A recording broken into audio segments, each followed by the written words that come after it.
Good evening. I'm Dan Noyes, Regional Director of Development here at Houghton, and I want to welcome you to our best talk for today, October 13th. In a minute, we're going to introduce you to Precious Barnes, who is our guest tonight, and I think you'll enjoy meeting her and hearing her story. Just a few reminders before we get started. There are two more best talks coming up, one in October and one in November. Mark Moyer, Senior Vice President for Regulatory Affairs at Immunocore, is our next guest. If you are a biology person, he is responsible for taking particularly cancer drugs that harness the immune system and leading teams that take those drugs to market. A fascinating business leader, as well as somebody who has a master's degree in that biology, particularly studying cancerous tumors of a particular type that he's been working with for most of his career. So interesting from a business and a biology standpoint. And then Denise Jones is our last best talk of the semester. She's on November 11th, and she's president and CEO of one of the area's largest not-for-profits. She oversees over 1,200 employees and in a not-for-profit that has about $81.6 million in revenue each year, and works with people with various disabilities, as well as an expanded portfolio of individuals that they work with and for. So I think you'll enjoy hearing from Denise Jones on the 11th as well. For tonight, please remain muted. If you're in speaker mode, you'll probably get the best experience. Skip Lord is with us again tonight to interview Precious for us. And we encourage you to submit questions through the chat to Skip Lord throughout tonight's presentation, and Skip will collect those and we will submit those questions to Precious at the end. If you want to include something about yourself, that would be helpful too, whether you're a faculty member or a student or an alum. A little bit about yourself would be helpful too, just so Precious knows where these questions are coming from. So now I'm going to turn it over to Skip Lord. Skip is our National Director of Athletics Engagement, was our athletic director for many years here at Houghton. He's been at Houghton for 33 years, and we're glad he's here tonight. Take it away, Skip. Hey, well, thank you, Dan, and welcome everyone. We're glad to have you with us tonight, and we're really excited to have Dr. Precious Barnes with us as our guest. Precious serves as a hospitalist with Sound Physicians in Skagit Regional Hospital in Mount Vernon, Washington, where some of her responsibilities include inpatient care, admissions, intensive care unit work, and also teaching residents.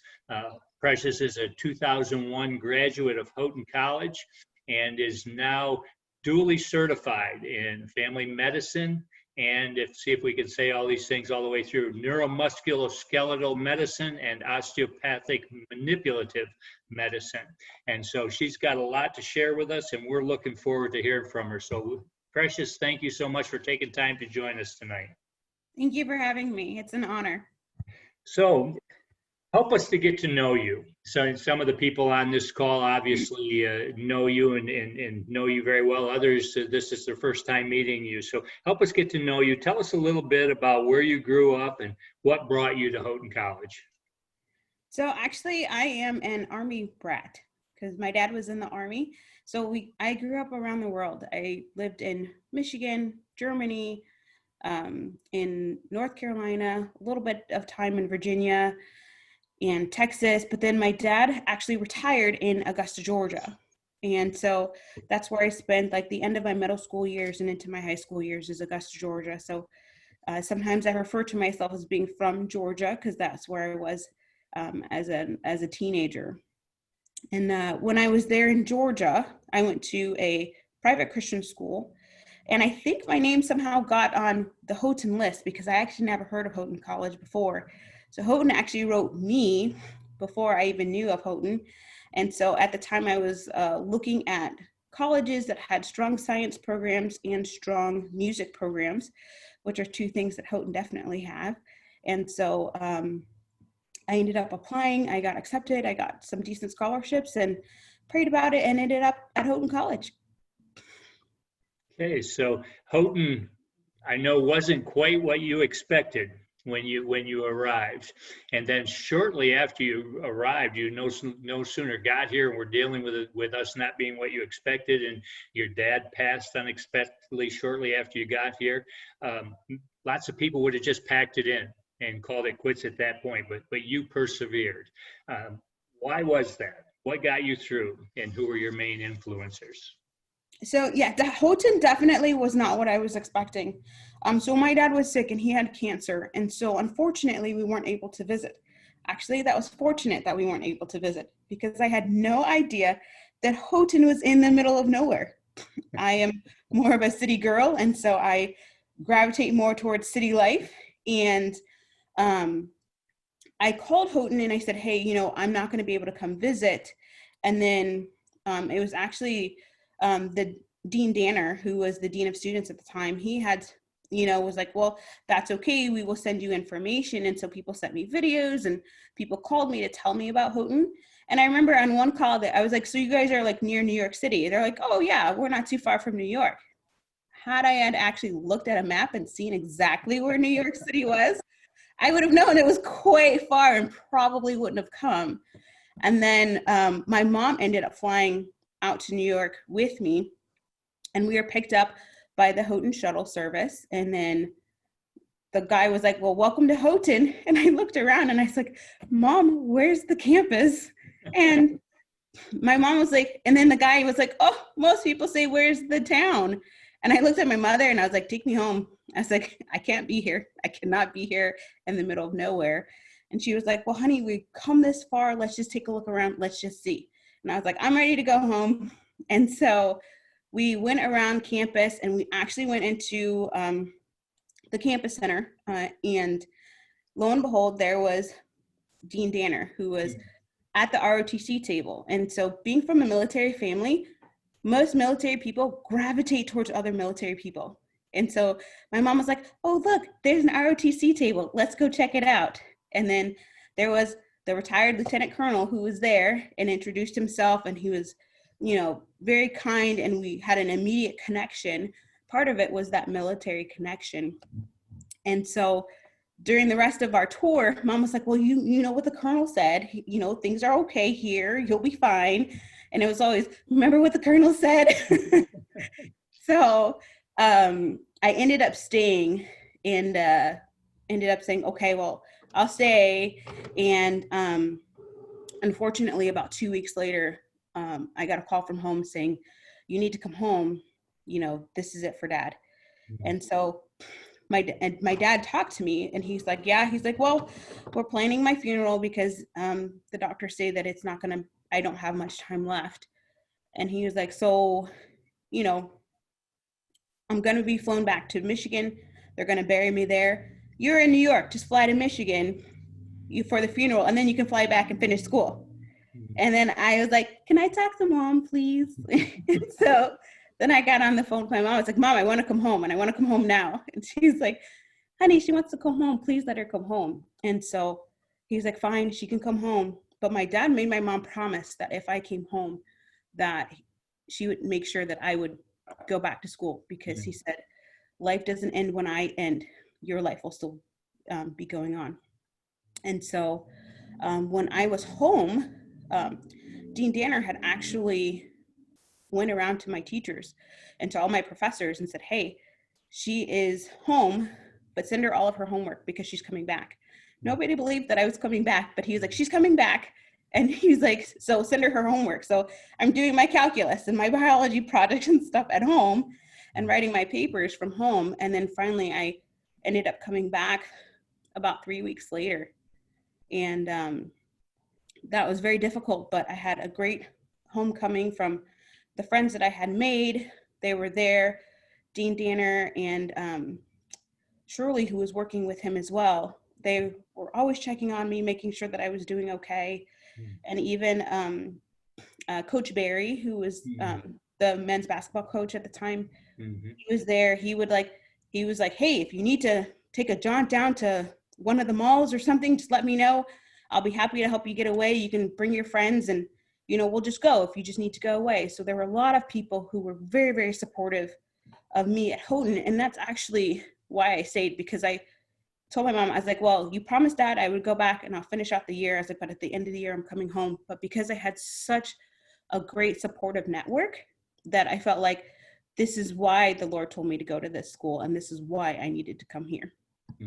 Wow. That's a lot of times interviewers will ask for one highlight, one low light. Obviously, that's probably the low light. Can you think of a highlight during your time at Hope before we move on to your med school time and some of those things? At Houghton? Yeah. There are a lot of highlights actually, because I had so many people who were very supportive, and even when I was not doing well in a course, I had a professor who was like, hey, I need you to work with this tutor. And then that tutor helped me get the grades that I needed in order to keep going. So too many highlights actually to even pinpoint. To single one out, huh? Mm-hmm. Well, maybe we got lots to cover, so maybe that's a good point to transition. Maybe you could tell us a little bit about how you got to Philadelphia College of Osteopathic Medicine. I know it wasn't a straight route. How'd you get from Houghton to there? Yeah, it definitely wasn't a straight route. And I would encourage anybody that if you feel the Lord is calling you to do something, just know that your path that He has you on might not be the most direct path. And so for me, getting into medical school definitely was not a direct path. And so I was in ROTC at Houghton, and I was very dedicated to it, and I did well in it. However, right before I was supposed to take my final PT test, the physical fitness test, in order to be able to go on to camp, I was actually in a car accident. From that car accident, I was medically disqualified. And so because I had a hard time sitting for a long time. And so that was actually devastating for me because I was going to use the military to pay for all of my schooling. And so, but at that time, you could only take the medical entrance exam testing twice a year. And because of that accident, I ended up missing the last date that I could take in order to go for the following year. And so my microbiology professor, Dr. Schwartz, actually, he came to me and he said, Precious, he said, hey, I know that medical school is what you want to do. He's like, but there's a program at Temple University and it's specifically for minority students. He's like, but you're capable and you're bright enough. And I think you should join this program because they also have a segue that you can do to take your MCATs to do like the studying. And then that'll give you time to kind of prepare so that you can actually take this test appropriately, but then also be doing something science-based, which will look good on your resume. And so actually that's how I got into the Philadelphia area. And then from there, one of the guys that was working in the lab, he said, hey, you should check out the Philadelphia College of Osteopathic Medicine. They have a pre-med, kind of like a pre-med program, but it's like a post-bac program that you should check out. And I actually ended up getting my master's through the Philadelphia College of Osteopathic Medicine and then transitioning over into their medical school. Wow. Now you, in between the two, you did something with a Spanish certification as well. Can you tell us a little bit of that? I thought that was interesting, not your typical med school kind of thing. But tell us a little bit about that. Yeah, so the program that I was in was a nighttime program, but there was no stipend or anything with it. So I needed to do something during the day. So a friend of mine knew that I was into sign language and that I had actually started learning sign language as a child when I was 13. And so she said, hey, the Pennsylvania School for the Deaf, they need teacher aides. And so they actually asked me to be a teacher's aide at the at the Pennsylvania School for the Deaf. And so I actually ended up developing my ASL, my American Sign Language skills there. And then I became very fluent in American Sign Language. And then the next year, because they had such a strong Spanish speaking base there with a lot of the students, they were like, well, we're going to start a Spanish class next year. And so I said, well, I don't really speak Spanish. I was like, but I'm willing to learn it. And so they actually sent me to Santiago, Chile, so I could learn Spanish. And I actually learned quite a bit in about 6 weeks. It's a very intensive program. And so I came back speaking quite fluently. And then about 2 weeks before the class was supposed to start, the teacher who was supposed to teach that class decided to back out. And so the heads of the school came to me and they said, hey, you have a bachelor's degree, you know sign language, and you can speak Spanish. We need you to teach this class. And I was like, well, I don't really have teaching experience. They're like, but all of the teachers who have worked with you say that you're actually an excellent teacher. So I got emergency certified, and then they had the curriculum specialist work with me. And I actually went to a couple of the other schools in the area, and we put together a curriculum.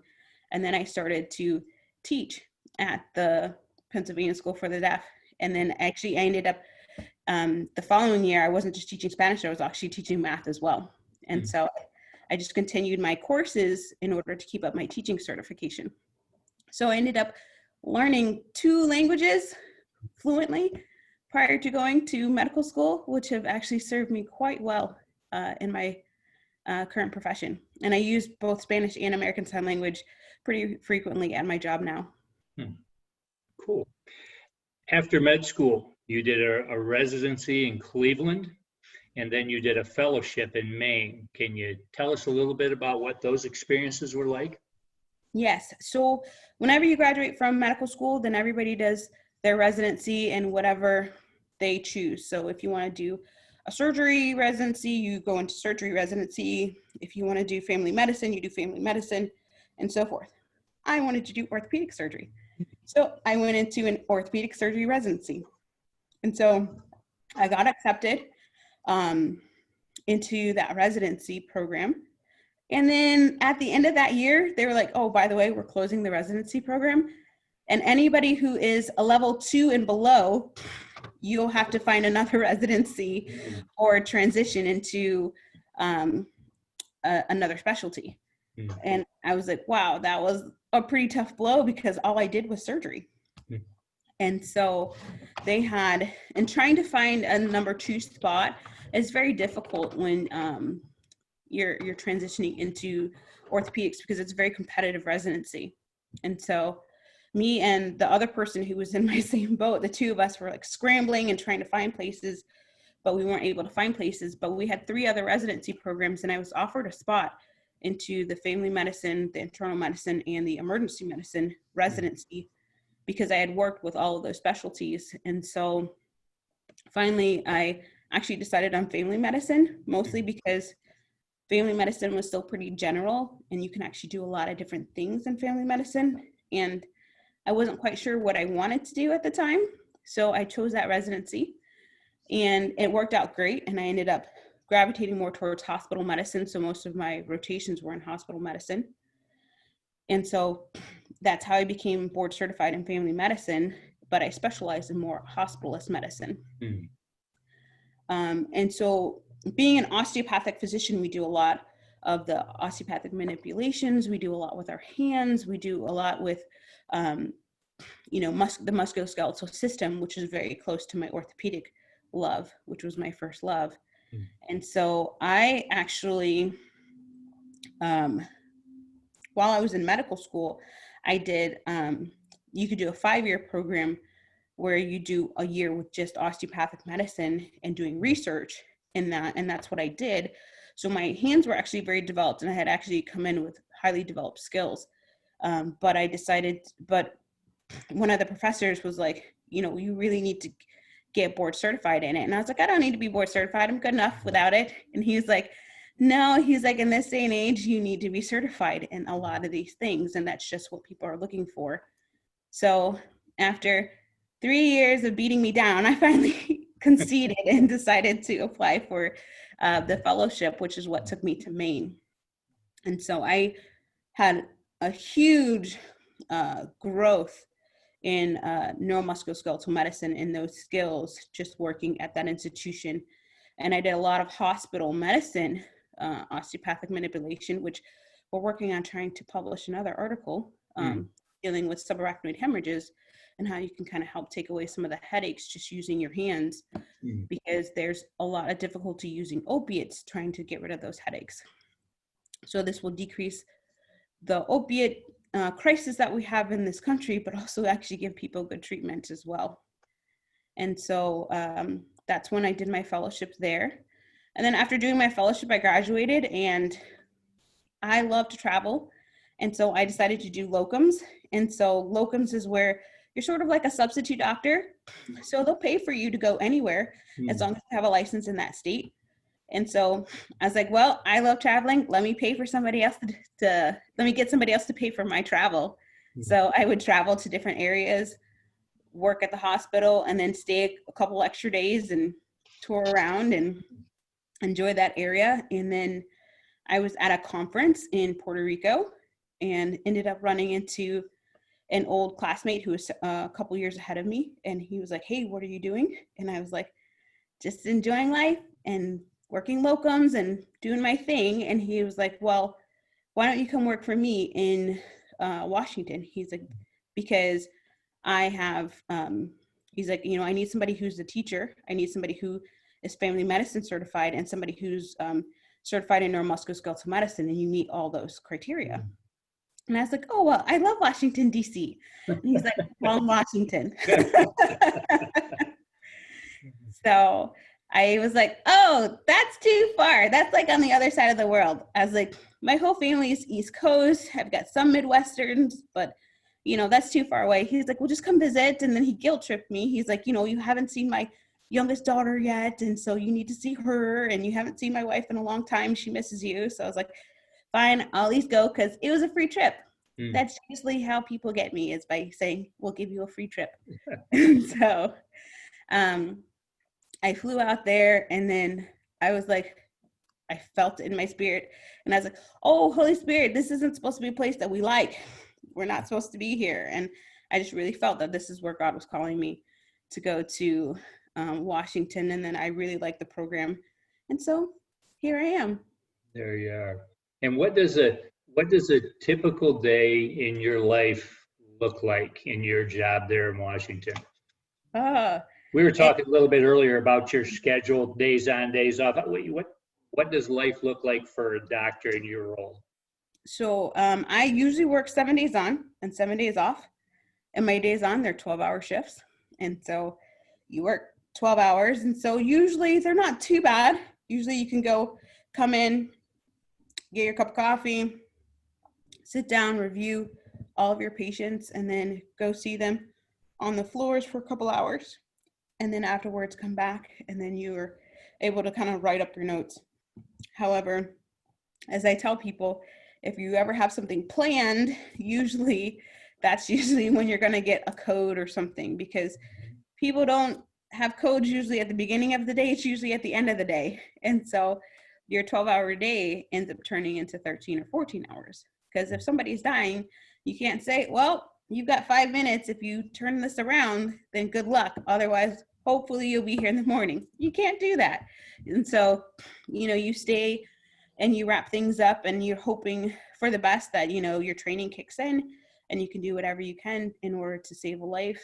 But unfortunately, we can't save everybody. And so we just, do the best that we can.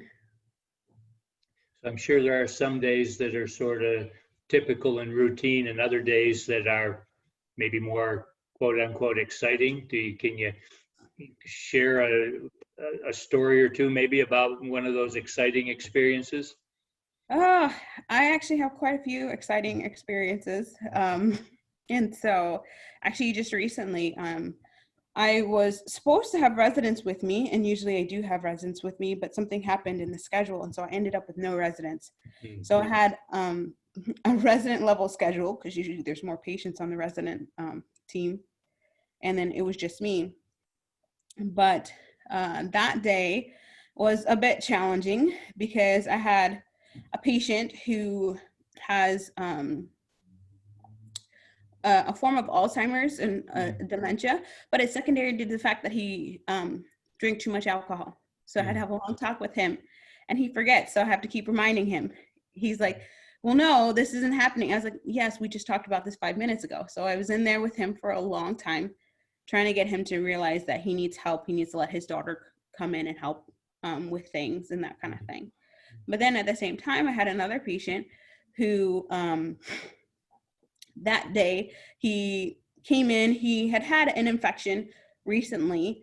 And then he also had one of the valves in his heart that was recently replaced. But he was like, I just had low blood pressure. My doctor said I should come in and get it checked out. Everything's fine now. I'm ready to go home. And I was like, well, let's just get this one more test and let's see what's going on. And then all of a sudden I get a panicked call from the cardiologist who said, hey, that heart valve that he had, there is a vegetation or a bacteria that's growing on it.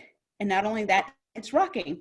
And I was like, what do you mean it's rocking? It looks about to pop off. So we need to get him down to cardiothoracic surgery ASAP. Also that day, I had another patient who, she was talking to me the day before and she was doing fine and we were planning on sending her home. She was a cancer patient. The next day I walk into her room. She looks like she's barely breathing. And I was like, oh, we got to transfer her to the ICU. I need to intubate her. We need to put her on a ventilator and we need to figure things out. I was like, but if we don't move her now, she's going to die. And so that was all in one day. Wow. And so that was in my 12-hour period. That day turned out to be a little bit longer than 12 hours, but that was an exciting day.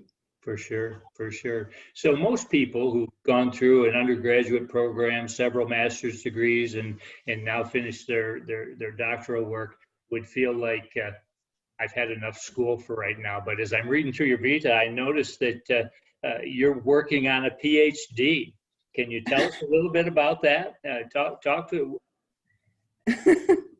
We talk about lifelong learners here at Houghton. That you certainly are a model of that. You're going for another terminal degree. Tell us a little bit about that. Yes, that actually was not my original goal, my original intent.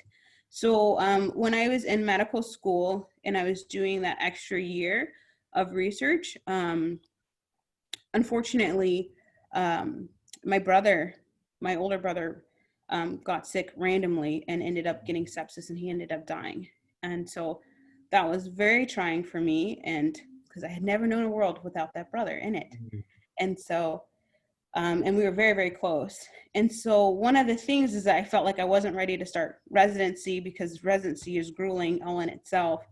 And one of my professors was like, hey, that master's project you worked on, that's actually a PhD level project. And I actually work in the international sector, and I have a friend who is at one of the local universities in Finland, and he's actually pretty high up, and he's always looking for people to sponsor and to do PhD projects. He's like, this is a PhD project. He's like, if you stay and work for me for an extra year, then that'll give you time to kind of, grieve your brother, but also be working towards something. And he's like, and then you can actually end up getting a PhD out of this. And then I was like, you know what? I think that's actually the perfect thing for me right now, because I need time to kind of relax. I need time to kind of get over this and to kind of get through this. And that's where I actually started. And so I did all of the work during that year. And then I have published a couple of articles since then. And so I just really have 2 more articles to finish writing and then do my defense, and then my PhD will be complete. Wow. Very impressive. Very impressive. Starting to get some questions popping up in the chat. I just remind any of our other listeners that if you have questions, just direct those to me in the chat. But one of the questions in there, Dr. Barnes, says, as someone who has been through med school and now who teaches at a med school, what advice would you have for a Houghton student entering med school in terms of habits, priorities, etc., how to succeed? The best thing I would say is, it is a balance. The med school will take over your life. It absolutely will. But it is, keeping that balance. The one thing that you will lose is sleep. That's the sacrifice that you end up making just to keep that balance. And the balance is either whether you're going out with a friend to have dinner, or whether you're going to go see that family member. Make sure you keep that balance in there, but then study super hard, because in the world of medicine, there's nothing more important than your board scores. And so I recommend anybody to take a board review course, even if you're great at test taking. Take a board review course, and then you'll end up doing even better. And so that would be my number one advice to you. And if you're feeling like you're struggling, don't keep doing the same thing. Hmm. because that I ran into that problem where I felt like I had to be in every class. The one thing about medical school is very nice is that you can either go to class or you don't have to go to class. Hmm. It's however you learn best. Um, I went to every class and then I felt like I wasn't doing well, but then I stopped going to every class, but we had audio lectures. Hmm. And I found that if I went to the library instead of going to class and listened to the lectures Hmm. at 1.5 or 2 times the speed, for whatever reason, that stuck better in my brain and I did better in my courses. So figure out what works for you. And if it's working, keep doing it. If it's not working, don't keep doing it because you don't have time to waste. Wow. As a doctor who faces lots of life and death situations, you just shared a couple of those with your exciting days there that you shared with us.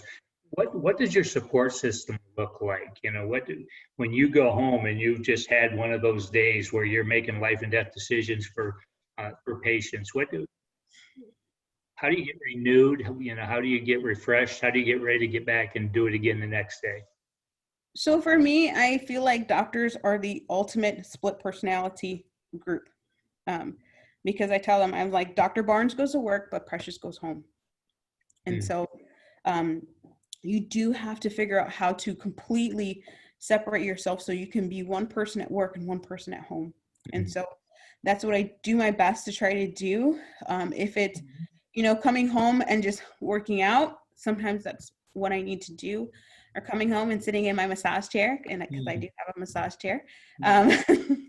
It's one of those things, or if I need to veg out watching a movie, or I used to, a lot of times, like if I had a really stressful day and I just really needed to get out of myself, I would sometimes go and play with my friend's 5-year-old, and she was like my best friend for the next 2 hours or so. Yeah. And I just needed that non-thinking, purely fun, just doing something that would be beneficial to some. And she loved playing, and so I was helping her, but she was really helping me. And so a lot of times, so if you have, and sometimes like I have a 40-minute commute, so a lot of times that's either spent talking to my mom or talking to my sister, just kind of decompressing for the day too.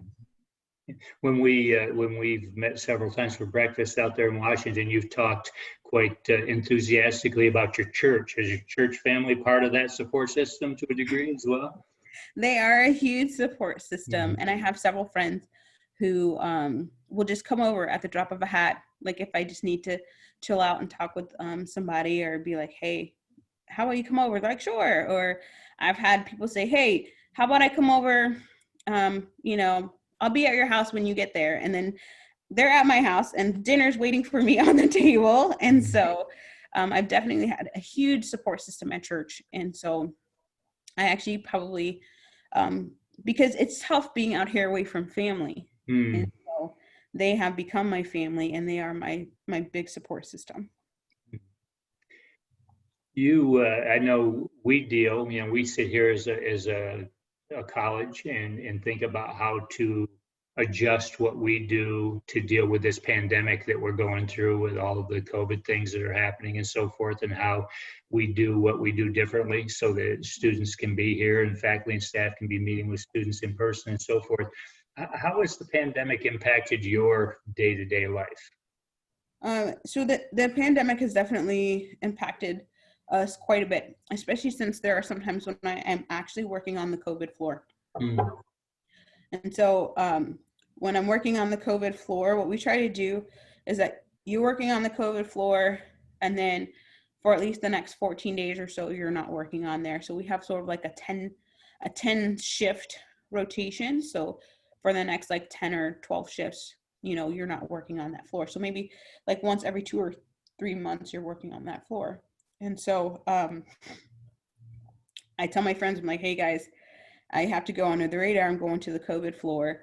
So they know not to come over because, we do our best. The hospital that I'm at has been great and has had a lot of the protective equipment. And so we have definitely been, I have felt very safe from my current job. They've done a good job at supplying us, making sure that we're well supplied. And so, especially since Washington was one of the first states to be hit pretty hard with the COVID.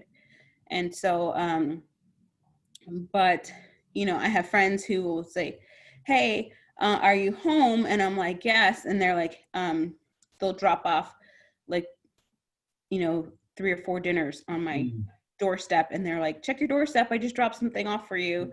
So I've had people doing that. I've had my neighbors have been really good. They're like, hey, if you need groceries, just let us know.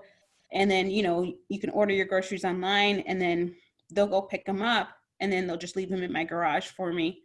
So my community here has been very, very supportive of me when I'm working on the COVID floor.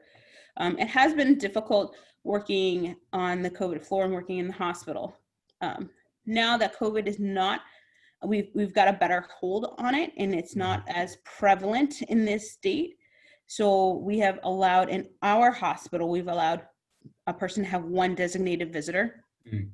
So, and you can't change that visitor. So if it's your husband that's going to be the visitor, your husband's going to be that visitor. It can't be your husband this day and then your mom tomorrow. It has to be your husband forever. And so so that's been difficult for people as well, especially when a lot of times they're like, well, I want to discuss this with my mom or I want to discuss this with this person. And I'm like, well, let's set a time. We'll put them on speaker and then you can, join in whoever you want. And then we'll have a joint talk that way. Whereas before we would set up a time and all the family members would come to the hospital and we would have that meeting. And so things have been a little bit different in that respect as well. Prior to, I think it's only been like the last 3 months that we've had the designated visitor. Prior to that, nobody could have any visitors at all. And if you're in a COVID room, you can't have any visitors. So they can only talk to you through the phone, FaceTime, that kind of thing, but no visitors. So that's definitely been very difficult, especially when we have somebody who's not doing so well and looks like they could potentially die from COVID. Essentially, they do die alone in that room. The nurses are really good. They try to make sure that, somebody is there with them so that we don't have somebody dying alone. But that has been very difficult for a lot of families who want to be there holding hands with their loved one before they die. Right. And so that has also been very difficult, especially when you're on the COVID floor, because those people are very lonely. And there is, we're still, our treatment for it is changing day to day. And so in our infectious disease team, they're like, nope, the new guidelines are saying that we're doing this. So then we have to be able to change pretty quickly and pretty much on the fly. Right. You've been Georgia, Houghton, Philly, Cleveland, Maine, Washington. You nothing in the Southwest yet. What's on the horizon when Dr. Barnes becomes Dr. Barnes and finishes her PhD? What's next? Where do you see yourself in 10 years? I am not sure, although I have actually had a recent offer to work in Arizona. So Southwest is on the list. Yeah. However, if I had my ultimate wish and things worked out, I would be living and working in Japan. Wow. And why is that? What's unique and special about Japan for you? I really love the culture. So it's funny because being here in Washington, it sometimes it's a shorter flight for me to go to Japan than it is for me to go home to Georgia. So, because in Augusta, you have to have a change of flights. There isn't like a direct flight to Augusta. And so with the change of flight time, my direct flight to Japan, I could be there. And so I've been a couple of times. I really like the culture. I really like the people. There's a lot of organization and a lot of respect there, and I really like it. And so I've had the opportunity to work with some of the Japanese when they come to our conferences. And so kind of like their thinking and their approach to medicine seems very, it's very unique. And it's probably something that I would like to learn and try and incorporate into my own practice. But that means I'd have to probably learn Japanese. Yeah. I'd have to convince Mr. Sisson to let me travel further than Washington, let me go on to Japan to continue our calls, right? There you go. Oh dear. Well, Precious, thank you so much for taking time to be with us tonight. You've accomplished so much. We are so proud of you. Your alma mater is proud of you, and just keep doing the great job you are. Is there anything we could be praying for you as you continue to do the work you're doing? Anything specific that we could be praying for you? Um, there's, I guess, definitely for health and safety. Mm. I mean, of my 2 little ones that are on the way. Yeah. For those of you who don't know, I am pregnant with twins. So I'm expecting twins here soon and very, very excited about that. But, just for their health and safety, that's really all I want at this time. Awesome. Awesome. Well, we will do that. Thank you so much for taking time to be with us tonight. You are inspirational and we appreciate it. So thanks again. We'll turn things back over to Dan Noyes. Thank you, Precious. It's just so encouraging, especially with the time that we're in. It's just inspirational to hear about your own determination and the excellence that you have shown in all the different stages of your career so far. So we're anxious to see what happens next. Have a great time in Finland. And for those of you on the call this evening, be sure to join us on the 27th for Mark Moyer. And we hope you'll enjoy hearing from him as well. Precious, we're just so proud to call you one of our alumni of Houghton and just wish you the best going forward. Thank you so much. All right. God bless.